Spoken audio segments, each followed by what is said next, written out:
Hey, listeners, before we started this week's episode, I wanted to let you know that we recorded a number of interviews before the coronavirus disruption started. Wanted to give some context before we jump into some of these shows. Thank you very much for listening, being part of the Inside Outside Innovation community. We look forward to talking more about the disruption of the coronavirus and other things. Stay safe, be well. Let's get started. On this week's episode of Inside Outside Innovation, we sit down with Kaihan Krippendorff.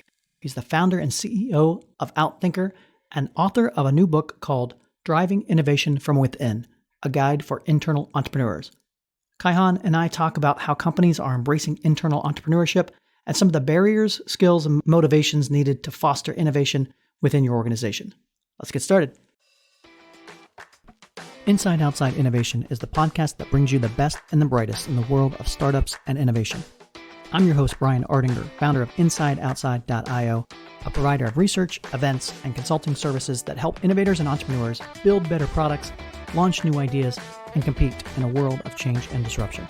Each week, we'll give you a front row seat to the latest thinking, tools, tactics, and trends in collaborative innovation. Let's get started. Welcome to another episode of Inside Outside Innovation. I'm your host, Brian Ardinger, and as always, we have another amazing guest. Today with me is Kaihan Krippendorff. He is the founder and CEO of Outthinker and best-selling author of a new book called Driving Innovation from Within, a guide for internal entrepreneurs. Welcome, Kaihan, to the show. Thank you for having me. Great to be here. I had a chance to take a look at the book. It's near and dear to my heart. It's a lot of stuff that we talk about on the show and we do in real life. I wanted to start by asking, what made you decide that you wanted to write a book about internal innovation?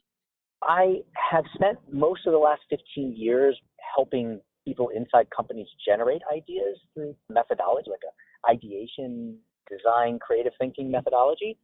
And often when you generate an idea from inside, it goes nowhere, right? It fronts the bureaucracy and all that stuff. And then a couple of my clients started actually driving these innovations through. And so I said, hey, is this an abnormality or can it be done? So I started researching it, and I found that actually the majority of society's most transformative innovations were conceived of by employees innovating from within. And so that just captured my attention. I want to understand that, if that's really an important task. What makes innovation so hard for corporations to get a grasp on, and why do you not hear more success stories coming out of it? The second question is really the big one, that is difficult. But being an entrepreneur is difficult, right? The failure rate's high, it's a lot of work, and eating ramen noodles and all of that. So it's not that it's easier, and it's just difficult in both cases. But I think that the reason that we don't hear as many stories of internal innovators is that it's not an easy story to tell. It's not the person who in college gets an idea and goes to the West Coast and goes into a garage. We love that Elon Musk, we love that Bill Gates, that Michael Dell story. It's that hero's journey that we like to tell. And the story of the internal innovators is more complicated. It makes sense also from the standpoint of it's not typical for corporations to necessarily want to air their dirty laundry or the 10 times that it didn't work before the time that it did work.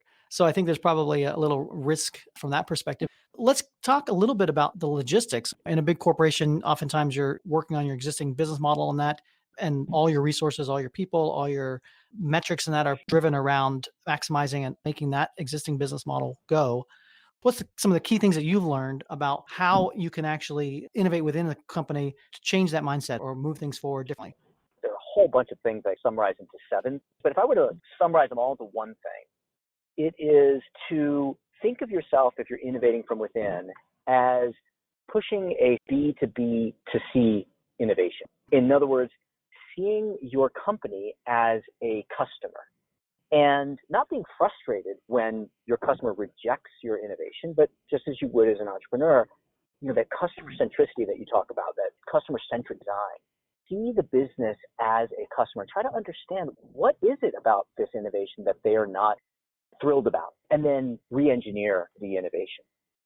Do you see B2C types of companies being more innovative because they have maybe more of that direct customer feedback or focus, I suppose, compared to B2B companies out there? Is this happening across different industries in that? Definitely happening across industries. So I looked at, there were 367 companies that have appeared on most innovative lists in the last 5 years.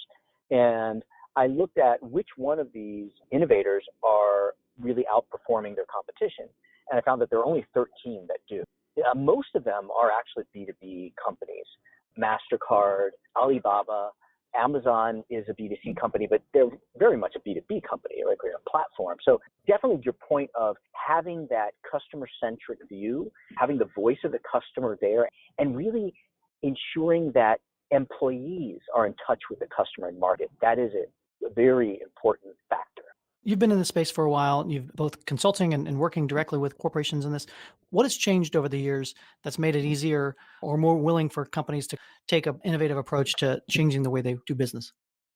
A few things. One is removing from a focus on competition.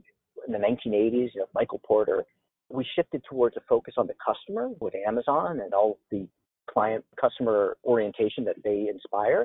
I think that we're shifting now towards a focus on the employee. And increasingly, we see successful companies saying, really, the employees are our customers. What we are is a platform that helps create great work for employees. Starbucks, for example, they view their primary customer as the employee that's working in the store. And so there is this paradigm shift. And that's driven in part by the pace of change. Is accelerating. And by the time new signals make it up to the top of the hierarchy, a decision's made and it gets pushed back down, it takes too long. Companies are really recognizing that the key to surviving in this fast-paced, agile, digital world is to push innovation outward to employees and liberate them to innovate. We've seen this rise of startups and these rise of brand new companies that are using some of the same methodologies now that are now being deployed and used within organizations. Yes. What are some of the core differences between startups and corporates and how they're using these methodologies? Now, you see a lot of these agile and business model canvassing methodologies being adopted inside large corporations. And these are strategic tools and concepts that corporations have been slower to adapt. For example, if you use the business model canvas, which many entrepreneurs are well familiar with, but I found that executives in established companies are less familiar with, you can use that to not only design the business model around your innovation, but to look at and isolate where you're going to face business model conflict with your current business model. You have also agile teams, those methodologies being adopted by established companies, and even companies breaking down their large hierarchical siloed organizations into more of a network of independent teams. Just those three, which are really propagated by entrepreneurialism, agile, teaming, and design thinking around business models, you see larger corporations starting to embrace them, and they adapt them a little bit for internal use. Talk about some of the case studies you address in the book or some of the folks that are doing it well. One company that's really interesting that's doing it well is a Chinese company called Haier, that is the largest producer of appliances. They bought GE appliances. What they've done is they've taken their hierarchical organization, they've broken it down into 4,000 what they call micro enterprises. And each micro enterprise has its own CEO. And that CEO can be voted out by the people that work in that micro enterprise. And even their support functions, even finance and IT and HR, they become micro enterprises that are seeking to sell their services into the company. It's the extreme example, like where they've literally deduced their business down to like a micro enterprises, and each particular group is making particular decisions based on the economics of the market for that particular business unit. If a company doesn't want to go that extreme, so to speak, are there other examples out there of companies that are adapting these particular models to their existing business model and existing business structure? If we look at what the correlates are of organizational factors and high or low levels of internal entrepreneurship, there's actually a lot known. There's a whole area of entrepreneurial intensity and entrepreneurial orientation, and we actually know a lot. You take all those things, and they're really the four different factors. There's leadership, there's talent, there are organizational structures and culture. And in each of those, there are certain things that we know. Like you mentioned, that customer orientation or market orientation. You want to have a culture that encourages that. You want talent that has that. And you want organizational structures that support that. There's the approach to risk. MasterCard is a great example. So MasterCard begins as an association of banks. It then becomes a fairly staid financial services company. And then it transforms itself into a technology company. They view themselves as a technology company. They start implementing interesting kind of cultural norms. Like, for example, at MasterCard, they say We are a force for good. And what they mean is we're driving for a world beyond cash. That's our business rationale. But by the way, a world beyond cash is a better world, because in a world beyond cash, let's say a drug dealer won't be able to sell drugs to your child without that being traceable. A world beyond cash creates accountability and transparency. And they start also changing the physical space of their interior. They start hiring people who have the right attributes to be internal innovators, that combine that creative thinking and proactivity of an entrepreneur with people who understand how to manage internal politics, that have an intrinsic value of innovating. So across all four dimensions they do, but it's a whole bundle of things that they put in place to really start increasing their level of internal innovation.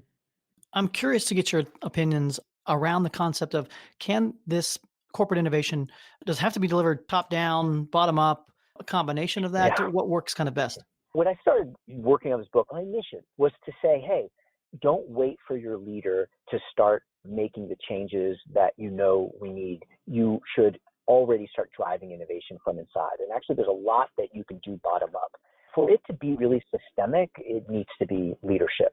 Leadership that really prioritizes innovation, recognizes that the pace of change makes it such that the traditional decision-making structures are too slow, and are willing to turn those other leverage points, the right talent, the right culture, the right structures. It's definitely both bottom up and top down. But for it to really be sustainable, I think leadership really needs to take it seriously. If you're in one of those organizations that not as forward thinking, or you as an employee want to juice some innovation within it, what are some of those low hanging fruits, or what are some of the skill Yeah. sets that a person should be building so that they can start making that innovation journey possible?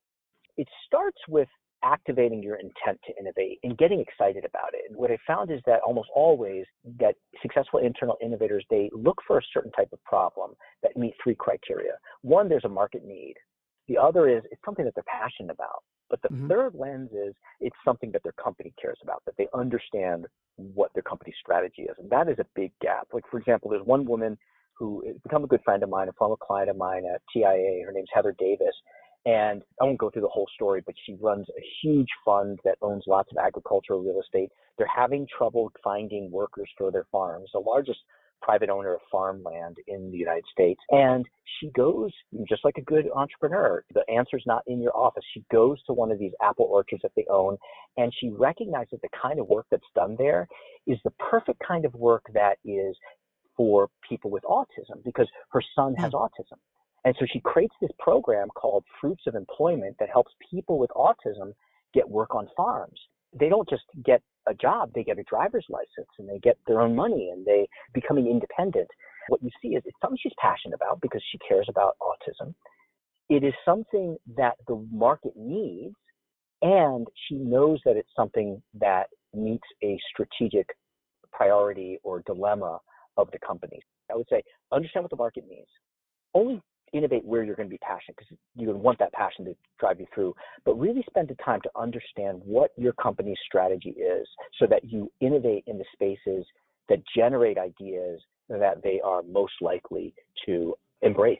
And then you throw in what we talked about, throw in the design thinking, throw in the teaming, throw in the business model design, and those things will help you get the idea, get traction on the idea. In your book, you talk a little bit about some of the differences between an outside entrepreneur versus an internal entrepreneur. Obviously, some of the skills are the same as far as adaptability, curiosity, proactive, going to action, and that. What are some of the things that make an internal entrepreneur different than maybe an external startup? It's interesting. One big one is political acumen, that successful internal innovators, they view the political challenge as part of the problem-solving process. It's not, oh, I wish I didn't have to work through the politics, but I have to, and I can learn to do that. It is more of an interesting additional problem to solve, that they enjoy the political part of it. The other element is that it's unlikely as an internal innovator that you are going to become a billionaire from your innovation. Right. The corporation is going to primarily financially benefit. And so some internal innovators that get frustrated, they say, oh, I could be making lots of money if I were an entrepreneur. But the ones that are enjoying it and doing it repeatedly, they get intrinsic value for innovating. They appreciate that they can impact the world at a scale that would be difficult to achieve if they were doing it as an entrepreneur. They also don't have to eat ramen noodles, every day. They've got a paycheck. those are a couple of differences. What are some of the ways that you can either both measure as well as reward this type of innovation within a company? Well, there are measures. As a CEO, you want to start measuring your level of internal entrepreneurial intensity. There are tools that you could use to measure and track overall. The way I think to encourage it is, since you don't have these financial rewards, you can give a business plan competition and give a prize. A lot of our clients like this idea of Michael Schrage's concept of the 5-5-5 experiment, 5 people, $5,000, 5 weeks. So you can do those kinds of things. But I think a big thing is telling the stories. Tell the stories of successful internal innovation, celebrate them. Because so often, by the time the idea gets out into the market, no one knows who was the person that took that baton and started the relay race that led to that pushed the first domino. It becomes, oh, GE launched this, or Amazon launched this, or Jeff Bezos did this. We need to start telling the stories of that internal innovator. The guy that 10 years into IKEA's founding suggested that they try the flat pack box. I love that idea because it helps provide context for employees from the standpoint of what is innovation. Oftentimes, I think innovation doesn't happen because it's like, well, we can't create the new Uber within our own company, or they think that it has to be 100% disruptive. Innovation in and of itself, the creation of value. So whether that's kind of an H1 within the core type of innovation, which is more accessible and understood by everybody, and everybody can be an innovator within their organization if they just look for problems and ways to solve those problems within the marketplace. For me, innovation is, it's different, it's adopted, and it's valuable. And you can generate a lot of value in H1 innovation. And then telling those stories helps define that, as well as provide a path for role models, I suppose, for folks to execute on that.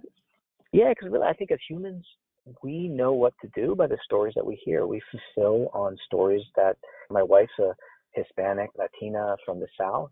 She's a very successful high-level executive now. But she didn't grow up hearing stories of Latin women becoming big time. And that's a problem. And I think it's a similar problem that we don't tell enough stories about internal employee innovators. I appreciate you telling some stories here, and I encourage people to take a look at the book. If folks want to find out more about yourself or about the book, what's the best way to do that? Either go to Amazon, Driving Innovation from Within, or my website is kaihan.net, KAIHAN.net. Kaihan, thank you very much for being on Inside Outside Innovation. Look forward to continuing the conversation, and thanks for sharing your insights. Thank you. That's it for another episode of Inside Outside Innovation. If you want to learn more about our team, our content, our services, check out insideoutside.io or follow us on Twitter @the IO Podcast or @Ardinger. Until next time, go out and innovate.